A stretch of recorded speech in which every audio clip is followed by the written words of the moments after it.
Hi folks. So here I am on my GoDaddy account, and I wanted to explore PHP options, which sometimes can be very important and vital to how your website runs if you're hosting with GoDaddy in particular.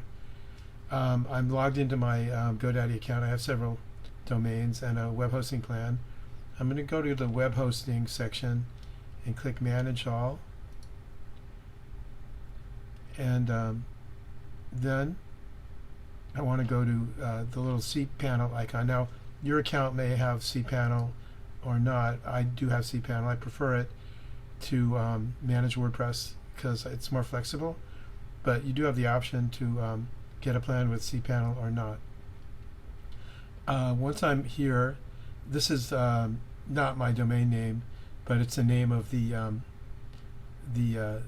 domain that oversees all of my other domains.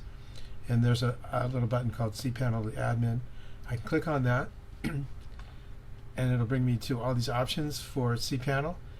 I want to scroll down to version. That's what I want to do.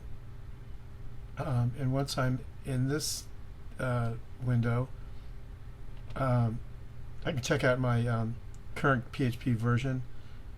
Right now I'm in 8.0. 8.1 is the current version. Sometimes you have to test the site on different versions of PHP to see which ones run the best. But you want to go to Options and then scroll down to Memory Limit. The default, I believe, is 64 megabytes, and you want to up it to give your site more memory bandwidth. If you're running like an Elementor page builder, sometimes you need more memory to run the editor. So I have up to 512.